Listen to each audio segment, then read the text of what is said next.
Bonjour et bienvenue dans Real Economy. Est-il temps de revoir les règles européennes en matière de fiscalité et de dépenses? De très nombreux experts, ministres européens des Finances et responsables de l'Union, estiment qu'elles devraient être réécrites.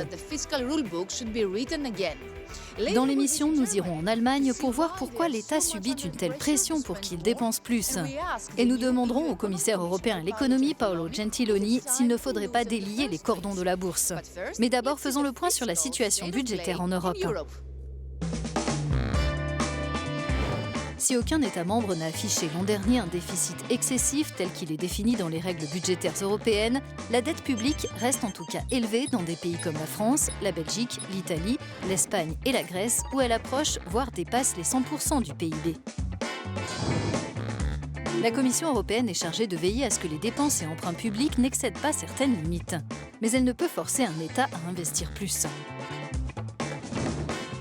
À l'heure où des investissements supplémentaires sont nécessaires pour stimuler la demande intérieure, des pays européens comme l'Allemagne, les Pays-Bas et la Finlande sont sous pression pour qu'ils augmentent leurs dépenses puisqu'ils ont la marge de manœuvre budgétaire pour le faire. C'est comme s'ils avaient de l'argent sur leur compte en banque, ils peuvent accroître leurs dépenses ou réduire les impôts sans nuire à la santé à long terme de leurs finances.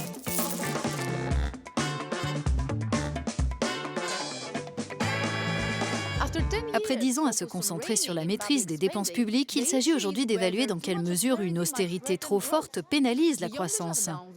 Guillaume Desjardins est parti enquêter en Allemagne, l'un des États appelés à investir plus. En effet, en 2019, l'Allemagne a présenté un excédent budgétaire de 1,2%, ce qui représente quand même 13,5 milliards d'euros de revenus fiscaux qui n'ont pas été dépensés. Et cet excédent devrait perdurer au moins jusqu'en 2021. Cet excédent a été amassé grâce à une politique fiscale très austère, voire trop austère selon certains. De nombreuses voix, dont le FMI et la Commission européenne, ont récemment appelé l'Allemagne à réduire son excédent pour alimenter l'économie réelle. Rien ne s'oppose à ce qu'un budget d'investissement qui représente 1 à 2% du PIB annuel soit financé par l'emprunt public. Cet investissement aiderait d'autres pays européens puisqu'une partie de ce dont l'Allemagne a besoin pourrait bien sûr être importée. Le réseau ferré allemand est un des exemples de sous-investissement dans le pays. En 2019, plusieurs rapports alertaient sur le retard massif dans les réparations des infrastructures et appelaient à investir 50 milliards d'euros dans le secteur. Il s'agit de rattraper le retard accumulé dans les infrastructures et de remettre le ferroviaire sur les rails. Concrètement, cela veut dire que le nombre de passagers devrait augmenter massivement dans les prochaines années. Cela nécessitera également une extension de l'infrastructure et de nouvelles constructions. Il en va de même pour le transport de marchandises où il doit aussi y avoir une évolution massive. En réponse, le gouvernement allemand et la Deutsche Bahn ont accepté d'investir 86 milliards d'euros au cours des 10 prochaines années pour mettre à jour le réseau ferré.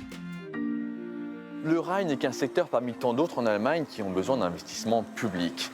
Mais ces 86 milliards d'euros sont un premier pas qui devrait créer des emplois, faciliter le fret ferroviaire entre l'Allemagne et ses partenaires commerciaux et potentiellement augmenter la croissance. Mais dans un contexte d'urgence climatique, cela pourrait avoir un autre avantage, celui de ramener les passagers de l'aérien au ferroviaire moins gourmand en carbone. Retour à Bruxelles où le nouveau commissaire européen à l'économie, l'ancien Premier ministre italien Paolo Gentiloni, ne cache pas son intention de remettre les choses à plat. Monsieur le commissaire, merci beaucoup pour cette interview. Le débat est lancé sur la nécessité de réformer les règles budgétaires. Pourquoi est-ce autant nécessaire? Qu'est-ce qui est en jeu actuellement? Il est clair que ces règles ont été élaborées à l'époque de la pire crise économique traversée par l'Europe depuis la fin de la guerre.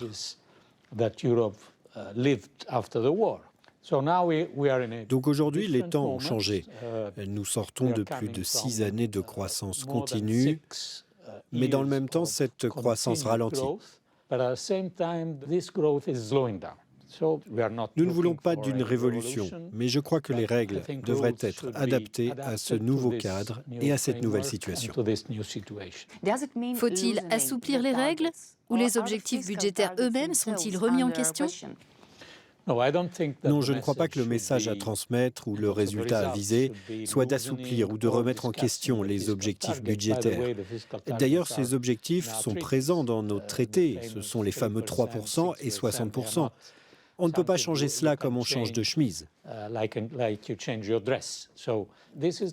Notre position consiste à viser 3 objectifs différents. Premièrement, simplifier ces règles parce que d'année en année, elles deviennent plus complexes. Deuxièmement, nous devrions contribuer, particulièrement en cette période actuelle de croissance faible, à une orientation et à une politique budgétaire plus expansionniste. Et troisièmement, nous devons encourager l'investissement. Actuellement, la Commission européenne a le droit d'obliger des gouvernements à limiter leurs dépenses, mais elle ne peut pas les obliger à faire l'inverse. Faudrait-il que cela change? Êtes-vous prêt à convaincre les tenants de la ligne dure à changer leur position à ce sujet? Dans cette période de croissance faible que nous connaissons, y compris pour les pays qui disposent d'une marge de manœuvre budgétaire importante, la Commission européenne leur recommande depuis plusieurs années de s'en servir pour investir. Il n'y a pas que ces pays-là qui sont concernés. Cette attitude favorable à l'investissement devrait être adoptée dans toute l'Union européenne. Pensez-vous que tous ces investissements dans le développement durable qui sont demandés aux États membres devraient être exclus des procédures de déficit excessif? Eh bien, l'exclusion, c'est peut-être une manière trop simpliste de décrire la voie que nous voulons suivre.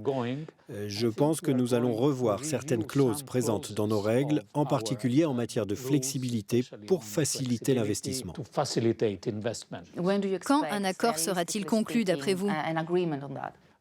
Je crois qu'après l'été, nous tirerons des conclusions et présenterons des propositions. Vous parlez de propositions, donc selon vous, les États membres s'entendront sur un compromis? Oui, sans surmonter nos différences, sans compromis, on ne va nulle part. Monsieur le commissaire, merci beaucoup.